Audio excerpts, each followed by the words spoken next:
Hey, well, good morning. I hope you haven't been waiting for me too long out here. It's dawn again. I'm out in the garage right in the middle of project land.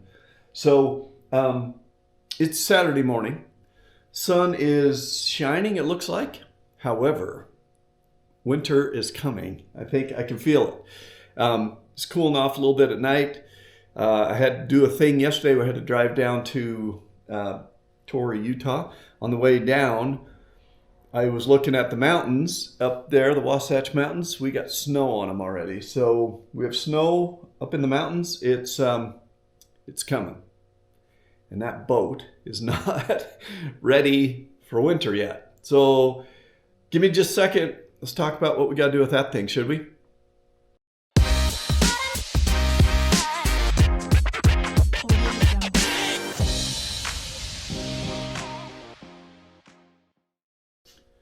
All right, well, last time we were working on that boat, we had a little meltdown, I did, because I had put a batch of that fairing compound on where I didn't get enough of the gray activator stuff in with the goop.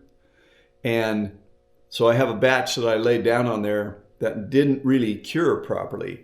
Now, last time around, once I got mad and tried to grind it off with the sander and whatever, I wound up scraping some of it off with the putty knife. So I got to go out and address that this morning. I'm a little ways, I'm just looking at the boat out there. I'm a little ways before the sun gets over the top of the house and gets on that front part. And so that'll give me time to finish up this cup of coffee. And then I'll see about getting out there. Now, again, I was going to try to call the company that made that fairing compound, or maybe send them an email or something, and see if I could just take some of that activator and smear it around a little thin skim of it on top of that stuff that hasn't set up right, and see if the chemical, whatever happens, the magic might happen. I didn't get a chance to call them, and I don't know if that would work. But I got to do something. So worst case, I'm going to have to get up there with something like a coarse file or something, and because it won't sand off. It just balls up in the sandpaper. So I mean, it's like it's rubbery. It's kind of hard, but like if I kneel on it with my jeans, the imprint of the jean material goes in, and after a minute you can kind of see. So it's soft enough that you can still manipulate the surface, but it's not hard enough to, I mean, it's tough to scrape off. It's a pain in the butt. I mean, I don't know what to do with it exactly. So I got to deal with that, and I got to get that. Now, most of the thing went fine. So in sanding it, I've worked from the bow back to about a foot from where it slopes up the cabin top there, and most of that is fine. I mean, I've got a few little low places that I kind of knew I would probably have to, once it's sanded, I have to skim a little batch in there and fill in a few little low places. Not many. I think got most of it sanded out, but there's still a couple of those.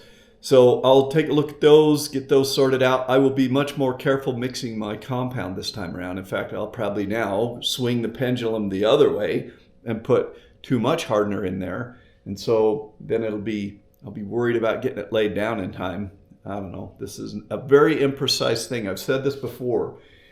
And, just getting a glob of the white stuff and a glob of the gray stuff and making sure you got a 2-to-1 ratio is really difficult. So there's that. But I'll get that on and get that ready to go. And then when that's curing, then I'll pause the sailboat project and I'll turn my attention back to the Jeep here. I think I mentioned last go around that having gone back and watched some of those cut and polish videos again, you're not supposed to have any orange peel. So what I'm supposed to do is I'm going to have to probably take my 2000 grit sandpaper and wet sand again some of these places and then buff them out again. But we'll get to that when we get to that. So for right now, I think first thing, again, I got a little bit of time to finish off some coffee and have a little nourishment. And then we're going to get back up there on the top of the boat and have another go at that fairing compound. See if we can't get that finished off enough to where I've at least got my goal is to get all my material laid down and curing. And again, this time I'll probably err a little on the extra activator side to make sure it gets cured up good. Then I think one last bit of sanding any new material I put down should get me to the point where I can crack open my box of primer and get that epoxy primer laid down on it. And then I have a new tarp here, not a gigantic one, but one big enough to basically cover just the cockpit. So as winter approaches, I'm gonna put a smaller tarp just over the cockpit to keep it from filling up with snow and to keep all my nice varnished wood from being out in the weather all winter. And then that might be sailboat project on hold until spring. The next little chunk of it, really where I should be working next, is under the boat. I'll show you the keel. That keel was a mess. You know, that thing sat in the Great Salt Lake for a long time, and the guy that had it before me hadn't done the bottom paint in a while, and I never had a way to get out of the water. And so it'd been a while that it really didn't have a good coat of bottom paint on it. And while we don't get growth like we get in the ocean, I mean, there's nothing living in the Great Salt Lake except some little brine shrimp. But there's no barnacles or anything like that. But that salt water, I think, kind of really ate into the cast iron, or I think it's cast iron that is the keel. It's like a 1,400 pound keel. So I had sanded a bunch of that down when I first started working on the boat and puttied in some holes and primered the whole thing and painted it all. But there's a couple little spots where obviously I didn't get the rust to quit forming in there, and so it's kind of pushed out my putty and my primer and whatever. So I'll just show you. There's a couple of places underneath there that need some work. So I might be able to keep those going even as winter approaches a little closer, because I'll be working under the boat. But for now, my big goal is to at least get the foredeck finished, the epoxy primer laid down, and the tarp over the cockpit. So I'm ready for the first snow, because I think I mentioned we have snow up on top of the Wasatch Mountains already. So it's coming. Winter is bearing down on me, and it doesn't care whether I'm ready or not. So I better just get hustling and get ready. So let's coffee up and get hustling and get ready.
All right, here's what we've got.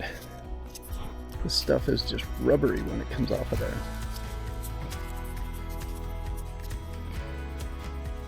Stretches,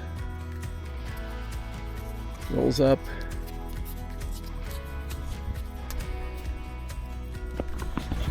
I feel like I'm doing a public service announcement of how to do everything wrong. This is how not to do fairing compound. All right, well, I'll show you what I expected to be working on. Little spots like that. That's a low spot. There's a low spot. There's one up there. You can see they didn't sand out, so they're still looking kind of that discolored, not the smooth white. But here indeed is what we're going to be fixing up. So dug out all of that fairing compound that didn't cure, and now we're going to try again on this section.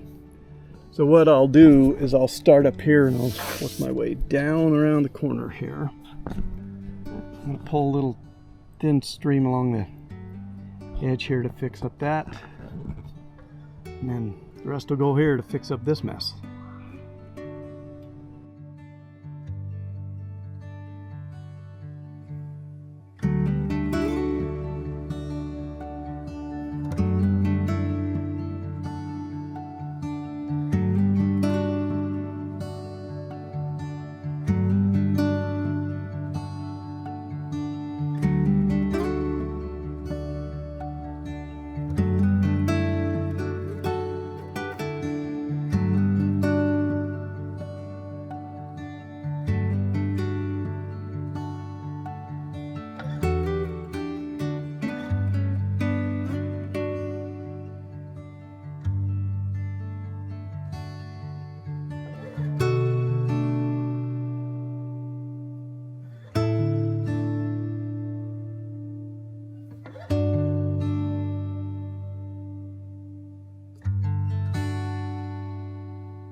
Okay, for a quick update, I had to come inside the house because Halloween is approaching, and my neighbors across the street that way, this is their holiday, man. They are out there. I've been out being a dork on the boat.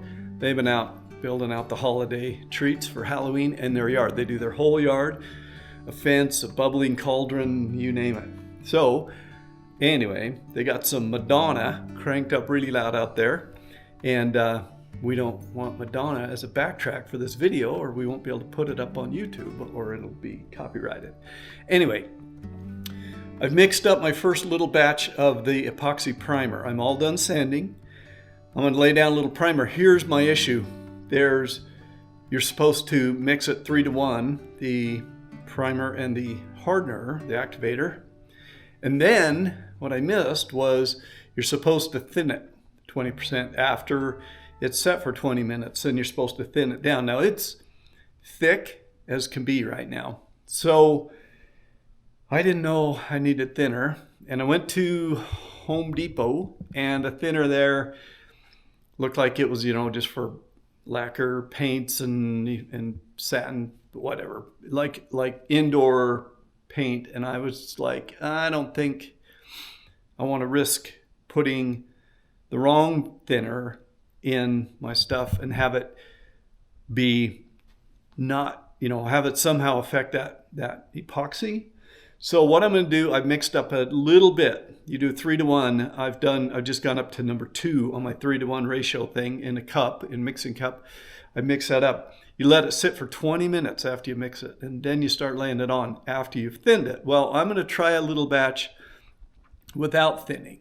So I've gone over there. I got me a new roller, a little foam roller. I've got me a brush. So I'm going to try rolling some on and tipping it down with the brush and see how that goes. So I'm going to give it a try without thinning. And if I need the thinner, if I determine for sure that it's causing me grief, then I'll pause, order some thinner, wait for that to get here, and then thin it down and go from there. But I think, too thick of paint is probably the least of my worries at this point. So I'm going to go give it a whirl and we'll see what happens.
All right, well, the disc goes down, shut down for a minute across the street, so I think I can give you a quick update. I just laid down the first batch of paint that I put together, primer, and went all right. Got pretty good coverage. About half of the foredeck is done. So I'm mixing up another batch here real quick. Hopefully my brush and everything doesn't get too dried out in between the 20-minute wait time. I'm not going to wait a full 20 minutes, I don't think, because it says you're supposed to wait to let all the air bubbles out. And I'm not worried about air bubbles. I'm mostly just worried about making sure that the stuff is activating properly. So I guess rather than have my roller and my paintbrush dry out and seize up and be all goobered up, I might go without waiting the full 20 minutes. But doing good, it's looking good, decent coverage, and I'm just rolling it on. I'm not bothering tipping the stuff. I don't mind a little texture up there, but it does seem like as it sits there for a little bit, it kind of lays down anyway. So yeah, all things considered, this is going all right. So I took a little bit of video to begin with, had the camera up there. I'm not going to be able to have the camera up there for any of the rest of it because I'm going to be painting everywhere I would set the camera. So I'm just going to get to my painting and I'll show you what it looks like when I'm done.